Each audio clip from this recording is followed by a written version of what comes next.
Assalamualaikum warahmatullahi wabarakatuh. Di sini kami dari kelompok 4 akan menerangkan tentang model, tipe, dan gaya kepemimpinan pendidikan Islam. Saya sebagai pemateri pertama akan menerangkan tentang kepemimpinan transformasional. Yang pertama yaitu pengertian dari kepemimpinan transformasional. Di sini menurut PM Konseling merupakan jenis gaya kepemimpinan yang mengarah ke perubahan positif pada mereka yang mengikuti. Dan pada umumnya, kepemimpinan transformasional ini energik, antusias, dan juga bergairah.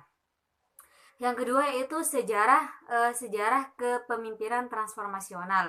Pada awalnya, kepemimpinan transformasional diperkenalkan oleh ahli kepemimpinan dan penulis biografi, yaitu Presiden James McGregor Barnes, atau biasa dikenal dengan panggilan Barnes. Menurutnya, kepemimpinan ini bisa dilihat apabila antara para pemimpin dan anggota membuat satu sama lain untuk meningkatkan moral dan motivasi melalui visi dan kepribadian mereka. Yang ketiga yaitu komponen perilaku kepemimpinan transformasional. Yang pertama yaitu karismatik. Pemimpin yang berkarisma. Di sini tidak hanya dimiliki oleh pemimpin-pemimpin kelas atas, akan tetapi pemimpin kelas bawah pemimpin kelas bawah dalam organisasi juga bisa memiliki perilaku berkarisma seperti ini. Dan juga pemimpin yang memiliki ciri tersebut cenderung memperlihatkan visi, kemampuan, dan keahliannya serta serta tindakan yang mengedepankan kepentingan organisasi dan kepentingan masyarakat daripada kepentingannya sendiri. Dan juga pemimpin yang berkarisma di sini biasanya dijadikan suri tauladan, model bagi bawahannya karena dianggap memiliki pandangan dan tujuan yang benar. Yang kedua yaitu pengaruh idealis. Pemimpin tipe ini berupaya mempengaruhi bawahannya melalui komunikasi langsung dengan menekankan pentingnya nilai-nilai, komitmen, dan keyakinan serta tekad untuk mencapai tujuan bersama. Yang ketiga yaitu motivasi inspirasi. Nah, pemimpin transformasional bertindak dengan cara memotivasi dan memberikan inspirasi kepada bawahan melalui pemberian arti dan tantangan terhadap tugas bawahan. Yang keempat yaitu stimulasi intelektual. Di sini pemimpin mendorong bawahan untuk memikirkan kembali cara kerja baru dalam menyelesaikan tugasnya. Yang terakhir yaitu ada konsiderasi individu atau perhatian secara individual. Nah, di sini seorang pemimpin itu harus bisa terbuka kepada bawahannya. Tidak boleh egois dan juga harus memperlakukan mereka secara utuh dan menghargai sikap peduli mereka terhadap organisasi. Mungkin itu dari saya, selanjutnya akan dilanjutkan oleh rekan saya. Bertindak dengan cara memotivasi dan memberikan inspirasi kepada bawahan melalui pemberian arti dan tantangan terhadap tugas bawahan. Yang keempat yaitu stimulasi intelektual. Di sini pemimpin mendorong bawahan untuk memikirkan kembali cara kerja baru dalam menyelesaikan tugasnya. Yang terakhir yaitu ada konsiderasi individu atau perhatian secara individual. Nah, di sini seorang pemimpin itu harus bisa terbuka kepada bawahannya. Tidak boleh egois dan juga harus memperlakukan mereka secara utuh dan menghargai sikap peduli mereka terhadap organisasi. Mungkin itu dari saya, selanjutnya akan dilanjutkan oleh rekan saya. Assalamualaikum warahmatullahi wabarakatuh. Saya di sini dari kelompok 4 akan melanjutkan penjelasan dari rekan saya, yaitu poin nomor 2 tentang kepemimpinan Pancasila. Yang sila pertama yaitu yang berbunyi ketuhanan yang Maha Esa. Merujuk pada nilai Pancasila sila yang pertama, maka pemimpin di Indonesia mestinya adalah pemimpin yang memiliki kepercayaan terhadap Tuhan. Dengan meyakini dan mempercayai Tuhan, maka pemimpin akan tunduk pada aturan yang ditetapkan oleh Tuhan lewat agama. Setiap agama memerintahkan kepada penganutnya, misalnya untuk tidak mencuri, maka pemimpin yang bertuhan secara benar tidak akan mudah tergiur untuk mencuri uang rakyat, menerima uang panas, atau korupsi. Sila pertama juga memberi pesan pada masyarakat Indonesia agar berketuhanan yang berkeadaban. Maksudnya adalah berketuhanan namun tetap memiliki sikap saling menghormati terhadap umat beragama yang lain, tidak saling mengejek apalagi membunuh. Sila kedua yaitu kemanusiaan yang adil dan beradab. Dengan menghayati sila kedua, pemimpin berkarakter Pancasila berarti pemimpin yang menegakkan hak asasi manusia yang bersifat universal. Pembelaan terhadap manusia tidak terbatas pada manusia yang ada di dalam batas-batas negara Indonesia. Lebih jauh daripada itu, penegakan terhadap prinsip-prinsip kemanusiaan berlaku pada seluruh manusia di dunia. Dengan demikian, pemimpin berkarakter Pancasila harus mengupayakan tatanan hidup manusia yang harmonis dan tidak saling menindas dan ikut melaksanakan ketertiban umum. Yang ketiga yaitu sila persatuan Indonesia. Pemimpin yang seperti ini adalah pemimpin yang pertama-tama sadar akan adanya keragaman sosial budaya yang ada di Indonesia. Yang kedua, pemimpin ini juga sadar tanpa adanya persatuan, maka negara ini akan terpecah belah dan hancur lebur. Maka pemimpin Indonesia ideal haruslah menempatkan persatuan sebagai core pemikiran dan pilihan-pilihan kebijakan yang akan diambil. Selanjutnya sila keempat yaitu kerakyatan yang dipimpin oleh hikmat. Sesuai dengan nilai sila keempat ini, pemimpin di Indonesia wajib memiliki karakter demokratis. Ia menempatkan rakyat sebagai pelaku utama dalam kehidupan bernegara, baik itu dalam bidang politik maupun ekonomi. Dalam bidang politik, pemimpin berkarakter Pancasila haram hukumnya berlaku otoriter, menutup telinga terhadap tuntutan rakyat. Misalnya, mestinya pemimpin Indonesia peka dan memperjuangkan aspirasi rakyatnya. Selain itu, pemimpin Indonesia tidak boleh menghalangi seluruh warga negara untuk ikut berpartisipasi dalam lapangan ekonomi. Yang terakhir yaitu sila kelima yaitu keadilan sosial bagi seluruh rakyat Indonesia. Dengan menghayati sila kelima ini, pemimpin Indonesia mesti memiliki karakter yang adil terhadap sesama, mengutamakan kegotong royongan kekeluargaan, menghargai hak asasi manusia, tidak melakukan diskriminasi ataupun favoritisme. Sungguh sekarang Indonesia sedang kehilangan pemimpin berkarakter Pancasila. Akibatnya sangat merusak. Republik ini dipimpin oleh para koruptor. Pemimpin hanya memuaskan nafsu pribadinya dan keluarganya saja. Pemimpin berideologi neoliberal. Miskin keberanian untuk melawan perusahaan asing. Agar keluar dari segala macam kasus ini, Indonesia dapat mewujudkan cita-cita kemerdekaannya, pemimpin berkarakter Pancasila harus segera diciptakan. Mungkin itu saja dari saya. Kurang lebihnya mohon maaf. Wassalamualaikum warahmatullahi wabarakatuh. Assalamualaikum warahmatullahi wabarakatuh. Di sini saya akan melanjutkan dari pemateri sebelumnya. Di sini saya akan menjelaskan tentang kepemimpinan pemberdayaan. Kepemimpinan pemberdayaan terdiri dari dua kata, yaitu kepemimpinan dan pemberdayaan.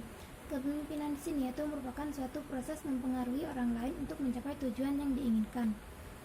Pemberdayaan di sini yaitu merupakan usaha meningkatkan kualitas kinerja dari seseorang. Di sini terdapat 4 karakteristik kepemimpinan pemberdayaan, yaitu yang pertama, partisipasi, inovasi, peluang, dan akuntabilitas. Dari keempat karakteristik ini dapat berjalan dengan lancar atau bisa dilaksanakan apabila melaksanakan 6 syarat yang telah dikemukakan oleh Mildawani, yaitu yang pertama partisipasi, komunikasi, kepercayaan, kemandirian, tanggung jawab, dan keterbukaan. Partisipasi di sini yaitu antara pekerja yang lain dengan pekerja lainnya dengan atasannya memiliki partisipasi yang berkesinambungan atau saling berinteraksi. Komunikasi di sini yaitu antara bawahan dengan atasan harus memiliki komunikasi yang baik agar mudah mendapatkan informasi. Kepercayaan di sini yaitu merupakan sesuatu yang diberikan atasan kepada bawahannya untuk menyelesaikan tugasnya. Kemandirian di sini yaitu merupakan seperti halnya dalam menyelesaikan masalah atau menyelesaikan tugasnya tidak bergantung kepada orang lain. Tanggung jawab di sini yaitu merupakan setiap karyawan harus memiliki rasa tanggung jawab untuk menyelesaikan tugas yang telah diberikan kepadanya. Keterbukaan di sini yaitu merupakan suatu usaha untuk menciptakan atau memberikan seseorang sesuai dengan bidangnya. Jadi dalam memberikan keputusan tidak hanya dari satu pihak, akan tetapi sudah memusyawarahkan. Selanjutnya yaitu manfaat di sini terdiri dari 3. Yang pertama, dapat memicu dan menimbulkan atau menciptakan motivasi baru atau motivasi yang kuat. Karena di atas sudah dijelaskan bahwasanya pemberdayaan itu meningkatkan kualitas kinerja. Yang kedua yaitu meningkatkan jumlah kinerja yang ada di organisasi tersebut.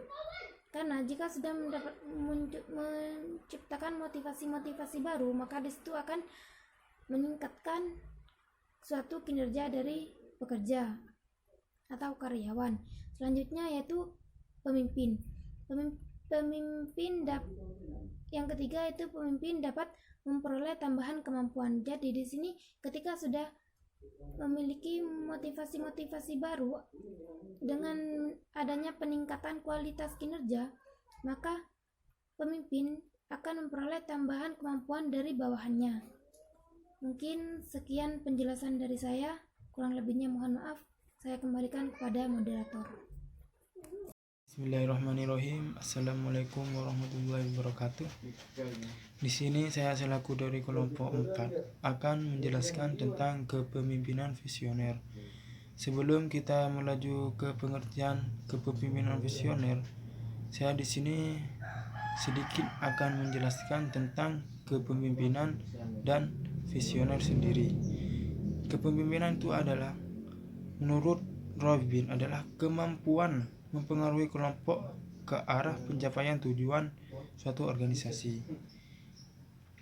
Kemampuan mempengaruhi di sini meliputi seorang pemimpin yang harus tegas dan jelas untuk mempengaruhi bawahannya ataupun anggotanya agar searah dengan tujuan organisasi yang telah ditentukan. Visioner ataupun visi yang berasal dari bahasa Inggris vision, yang mengandung arti penglihatan atau daya lihat atau impian ataupun bayangan. Visi di sini adalah impian dari suatu organisasi tersebut agar sesuai dengan tujuan yang telah diinginkan bersama. Visi dan pengertian dari kepemimpinan visioner adalah seorang pemimpin yang dapat bertanggung jawab untuk menetapkan arah organisasi, mempunyai komitmennya tinggi untuk mewujudkan visi organisasi. Seorang pemimpin harus bertanggung jawab untuk menetapkan arah organisasi tersebut. Seorang pemimpin di sini harus tegas dan jelas. Mau dibawa suatu organisasi tersebut, itu tergantung seorang pemimpin dalam mengelola, mengarahkan, dan mempengaruhi bawahannya, dan harus mempunyai komitmen yang tinggi untuk mewujudkan suatu visi organisasi yang telah disepakatkan bersama. Dan yang kedua, tentang karakteristik kepemimpinan visioner. Karakteristik kepemimpinan visioner merupakan hal yang penting dalam meninjau ulang teori, di antaranya yang pertama, seorang pemimpin harus bertindak dalam meraih tujuan. Seorang pemimpin harus bertindak dalam meraih tujuan. Jika dalam suatu organisasi tersebut ada kesalahpahaman yang bertentangan dengan visi visi dan misi yang telah disepakatkan bersama, maka seorang pemimpin itu harus bertindak, tidak boleh terlena. Agar apa? Agar suatu visi yang setelah ditentukan untuk sesuai dengan tujuan organisasi tersebut itu agar berjalan secara maksimal. Dan yang kedua, membangun hubungan secara efektif. Seorang pemimpin harus membangun hubungan secara efektif agar suatu misi tersebut sesuai dengan tujuan organisasi tersebut. Di dalam organisasi meliputi seluruh anggota untuk mewujudkan suatu misi organisasi. Seorang pemimpin harus membangun hubungan secara baik kepada anggotanya, tidak mudah sombong, harus rendah diri, harus berwibawa. Dan yang ketiga di sini karakteristik kepemimpinan profesional ialah berpegang erat kepada nilai-nilai spiritual. Di dalam kepemimpinan, untuk mewujudkan suatu visi harus berpegang erat kepada nilai-nilai spiritual. Tidak boleh harus bertentangan dengan nilai-nilai keagamaan. Dan yang keempat yaitu mampu merumuskan visi yang jelas. Yang keempat di sini mampu merumuskan visi yang jelas, harus tujuannya jelas. Suatu organisasi tersebut itu mempunyai tujuan yang jelas. Kalau suatu organisasi tersebut suatu visinya tidak jelas, organisasi tersebut itu tidak akan berkembang ataupun down ataupun akan buyar karena tidak mempunyai tujuan yang jelas. Dan yang kelima yaitu mampu menggalang orang lain. Untuk mewujudkan suatu visi dan misi itu harus mempunyai beberapa peran yang penting, yaitu seorang pemimpin harus pintar menggalang suatu anggota agar ikut serta dalam berpartisipasi untuk menunjang suatu keberhasilan misi yang telah ditetapkan untuk tujuan organisasi bersama. Ataupun di sini merekrut anggota untuk bersama-sama mewujudkan suatu visi organisasi tersebut agar sesuai dengan tujuan organisasi yang telah ditetapkan. Dan yang ketiga yaitu kepemimpinan dalam perspektif Islam. Kepemimpinan visioner berdasarkan Islam tidak lepas dari tingkah laku dan perbuatan yang dilakukan oleh Rasulullah SAW. Rasulullah SAW adalah suatu pemimpin yang terbaik seluruh dunia bagi umat manusia. Mengapa begitu? Karena Rasulullah SAW adalah memberi contoh, memberi perilaku yang baik kepada umatnya agar kita bisa meniru seperti apa seorang pemimpin dalam memimpin suatu organisasi tersebut agar sesuai dengan syariat Islam. Beberapa nilai-nilai kepemimpinan dalam Islam yang dilakukan oleh Rasulullah SAW dijadikan sandaran, yaitu seorang pemimpin Muslim harus mempunyai kompetensi ilmu, pengetahuan tentang peran apa? Tentang peran kepemimpinan dan juga fungsi kepemimpinan dan juga bertanggung jawab seorang pemimpin dalam suatu organisasi. Seorang pemimpin dalam pandangan Islam yaitu harus mempunyai yang pertama pengetahuan tentang peran suatu kepemimpinan, dan yang kedua tentang fungsi kepemimpinan, dan yang ketiga seorang pemimpin harus bertanggung jawab dalam suatu organisasi tersebut, karena seorang pemimpin itu adalah public figure dari beberapa anggota yang di bawahnya. Seorang pemimpin harus membuat perilaku yang baik agar dicontoh oleh seluruh anggotanya. Cukup dari saya, sebenarnya mohon maaf bila ada kesalahan. Sekian, terima kasih. Wassalamualaikum warahmatullahi wabarakatuh. Assalamualaikum warahmatullahi wabarakatuh.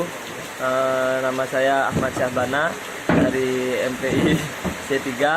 Saya akan menjelaskan tentang kepemimpinan yang melayani. Di sini kepemimpinan melayani menurut Green Lab dalam Sphere 2002 mengartikan kepemimpinan melayani adalah suatu kepemimpinan yang muncul dari perasaan yang tulus, yang timbul dari dalam hati yang berkeinginan untuk melayani, yaitu menjadi pihak yang pertama untuk melayani. Menurut Turner tahun 2000, kepemimpinan yang dapat membantu para pengikutnya untuk dapat memberikan makna hidup dalam pekerjaan kehidupannya adalah kepemimpinan yang mampu memberikan pelayanan pada para pengikutnya dan institusi di mana individu bekerja atau melayani, serta masyarakat sekitar di mana perusahaan melayani. Pemimpin yang melayani mengutamakan pengikut, memberdayakan mereka yang membantu mereka, dan mengembangkan kapasitas pribadinya secara penuh. Jadi di sini apa yang disebutkan pemimpin, yang disebut pemimpin yang melayani itu adalah pemimpin yang dapat mengayomi kepada seluruh anggotanya. Jadi pemimpin di sini, pemimpin melayani tidak hanya pemimpin yang hanya bisa menyuruh-nyuruh, hanya memberikan instruksi atau hanya memberikan tugas tanpa mengecek apa yang sudah dikerjakan, apa yang harus diperiksa, seperti itu. Jadi pemimpin melayani ini harus ikut bekerja. Jadi tidak hanya menyuruh, tapi juga memberikan contoh kepada bawahannya. Juga sebagai seorang pemimpin yang melayani, mungkin akan dapat lebih dihormati oleh anggota-anggota di bawahnya, karena anggota-anggotanya pasti akan merasakan bahwa pemimpin ini sangat humble, sangat mengayomi kepada bawahannya. Jadi mereka akan balik memberikan hormat atau kerja yang lebih bagus atau lebih maksimal untuk pemimpin yang sudah mengayomi mereka. Mungkin itu saja penjelasan dari saya. Sekian dari saya. Saya ucapkan assalamualaikum warahmatullahi wabarakatuh. Bismillahirrahmanirrahim. Saya Muhammad Farhan Abrori dari kelompok 4 akan sedikit membahas tentang kepemimpinan dengan hati nurani. Sebelum saya membahas tentang kepemimpinan dengan hati nurani, saya akan sedikit membahas nurani itu apa. Nurani dalam kamus bahasa Indonesia itu berarti perasaan yang murni sedalam-dalamnya. Jadi nurani adalah kebenaran yang diberikan oleh Allah Subhanahu wa taala untuk hamba-hambanya, agar hambanya ini dapat membedakan antara baik dan benar. Terus dalam konteks kepemimpinan, nurani itu sangat diperlukan. Karena apa? Kepemimpinan dengan hati nurani itu adalah seorang pemimpin yang perasaan hatinya murni dan sesuai dengan kebenarannya. Jadi seorang pemimpin yang memiliki hati nurani itu adalah seorang pemimpin yang niat dan tulus untuk membangun bangsa dan negaranya, bukan malah mengeruk apapun bentuknya, semisal merugikan negara dan rakyat semakin terpuruk. Terus kalau menurut saya di Indonesia ini pemimpin yang memiliki hati nurani itu sangatlah jarang. Karena apa? Banyak masalah-masalah pemimpin yang banyak terjerat kasus, seperti salah satu contohnya itu kasus korupsi. Bahkan Indonesia menjadi negara paling korup begitu. Salah satu lembaga yang bernama PERS, lembaga konsultan yang bernama PERS, menyebutkan bahwa Indonesia ini negara paling korup begitu. Dan pada tahun 2016 Indonesia memiliki skor 8,16 yang berarti skor tertinggi mendekati angka sempurna dalam kasus korupsi. Dan sejak 1997 sampai 2011 tingkat korupsi di Indonesia itu tidak bisa menurun, malah semakin meningkat setiap tahunnya. Jadi Indonesia ini dijadikan negara paling korup se-Asia Tenggara begitu. Dan pada tahun 2015 ICW Indonesia Corruption Watch menyebutkan, penyidik hukum menyebutkan dalam satu semester itu, penyidik hukum Indonesia menyebutkan dalam semester itu terdapat 308 kasus korupsi dan total kerugian yang terjadi itu 1,2 triliun begitu. Jadi fakta korupsi menjadi pudarnya seorang pemimpin yang memiliki hati nurani, yang biasanya lebih mementingkan rakyat dan negaranya, tetapi malah lebih mementingkan diri sendiri begitu. Dan fakta-fakta yang lain seseorang pemimpin yang tidak memiliki hati nurani itu, yang kedua, ketidakpercayaan seorang rakyat kepada pemimpin. Mengapa demikian? Karena hal ini dapat dilihat dari angka golput yang terjadi saat pemilihan baik pilpres, pilgub, pilihan bupati atau pilihan daerah lainnya, itu semakin tahun semakin tinggi. Dilihat saja dari 2004 sampai 2014 itu angka golput itu semakin tinggi begitu. Biasanya pemimpin ini ingin menjadi pemimpin itu sesuai dengan hati rakyat, dan biasanya itu di Indonesia melewati penyogokan berupa uang atau jasa nanti diberikan kepada rakyatnya agar bisa dapat memilih menjadi seorang pemimpin begitu.